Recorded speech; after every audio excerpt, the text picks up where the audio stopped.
Aïe aïe aïe.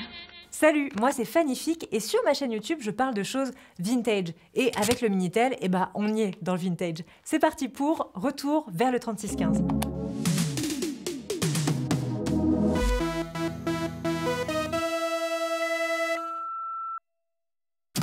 3615 Hula, 3615 Aline, 3615 Maude, 3615 Jane.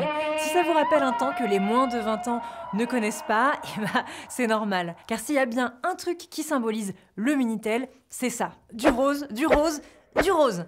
Bon, on dit rose pour faire rose bonbon, mignon, tout ça. Mais en fait, ça ressemblait plutôt à du porno. Est-ce que vous avez déjà vu jouer des films érotiques ou pornographiques? Oui. Mais sans les images. Ouh, on a eu chaud, hein.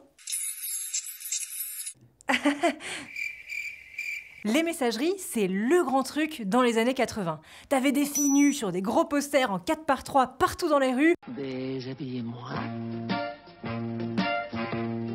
Déshabillez-moi. La pub coûte très cher, donc elle doit rapporter gros, c'est le cas. Enfin bref, dans le genre complètement MeToo incompatible, avec une vision de la femme hyper sexualisée, là aussi, c'était vraiment un autre siècle et... heureusement, en fait.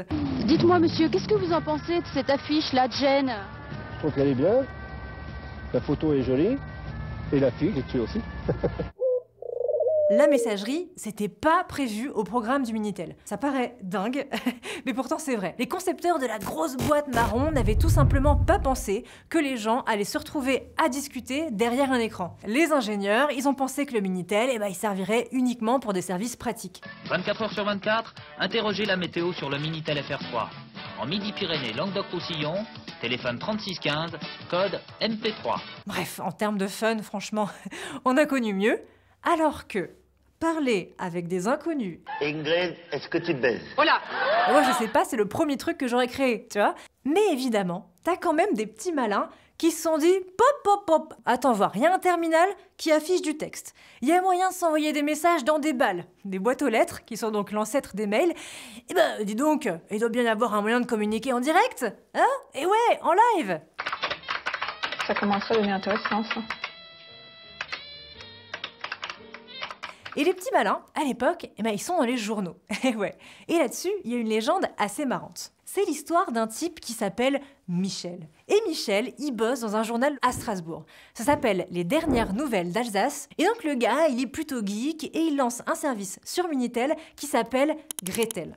Alors, pourquoi ça s'appelle Gretel? Ça, on saura pas. Toujours est-il que le service propose tout un tas de trucs, je sais pas, la météo, les actus, les infos locales. Et on avait créé un tout petit système qui nous permettait, de chez nous, depuis le système, de piloter les personnes derrière leur Minitel. La légende que Michel aime bien entretenir, ça serait qu'un gamin de 11 ans aurait réussi à rendre cet espace de discussion public. Il y a quelqu'un qui est tombé dessus. Une sorte de hacking à la sauce Minitel en 82. Le temps qu'on s'en aperçoive, pratiquement tout le monde était en train de s'en servir. Donc, le truc devient public, et d'un coup, t'as des gens de toute l'Alsace, et même d'autres régions, qui se mettent à se connecter sur Gretel. D'un coup, ça devient hyper à la mode. Tu vois, les gens viennent discuter avec de parfaits inconnus, qui ne restent pas forcément longtemps. Hein, vous voyez le genre. Aïe aïe aïe.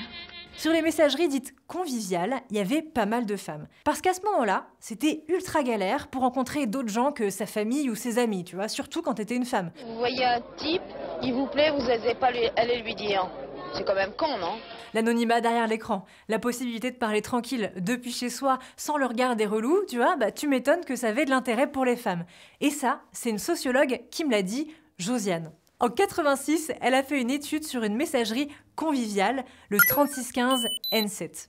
Pour cette messagerie qui rassemble 2000 fidèles, Minitel veut dire dialogue. Les gens, ils venaient parce qu'il y avait des anonymes qui venaient discuter avec un pseudo. Et c'était ça, c'était le plaisir de venir s'amuser à se créer des identités, des personnalités autres que celles de la vraie vie. Comment vous vous appelez? Valérie et mon pseudonyme est Harmonie. Est-ce que c'est un moyen de trouver un petit ami? Oh, je pense pas. Donc les femmes pouvaient trouver un peu de liberté avec le Minitel. Et ça a été vachement utile à d'autres gens. Par exemple, si t'étais gay ou lesbienne, tu pouvais trouver quelqu'un à qui parler via le Minitel. Vous avez rencontré beaucoup de gens par la messagerie? J'ai rencontré pas mal de gens, oui, effectivement. Et il y avait aussi les sourds, tu vois, le Minitel, pour eux, c'était un outil de l'espace, tu vois, un truc complètement révolutionnaire. Parce que t'as beau avoir le téléphone, quand t'es sourd, bah, c'est compliqué. Les élèves se retrouvent face à un Minitel dialogue relié à un terminal que gère le professeur. Grâce à cet outil, ils peuvent ainsi dialoguer entre eux tout en améliorant leur syntaxe. Donc voilà, c'était aussi tout ça, les messageries sur Minitel. Et au début, seuls les groupes de presse pouvaient avoir droit à un 3615. Parce que la presse, quand elle a vu le Minitel arriver, eh ben elle s'est pris un gros vent de panique. Genre, ouais, on va se faire bouffer, l'indépendance de la presse est en jeu, l'État va tout contrôler. Bon, ça fait presque marrer maintenant que c'est Google, Facebook et Apple qui font la loi. Mais eh ben, à ce moment-là, c'était un autre siècle. L'État en France était super puissant, c'était une sorte de gros monstre bien centralisé. Et c'est ce qui a permis l'existence d'un truc aussi fou que le Minitel, qui était distribué gratuitement. Vous imaginez? Attends, le truc était gratos. C'est vraiment un truc de fou, quoi. C'est de la SF, le truc. Et justement, ça s'est pas bien terminé. Mais on en parle dans la prochaine vidéo.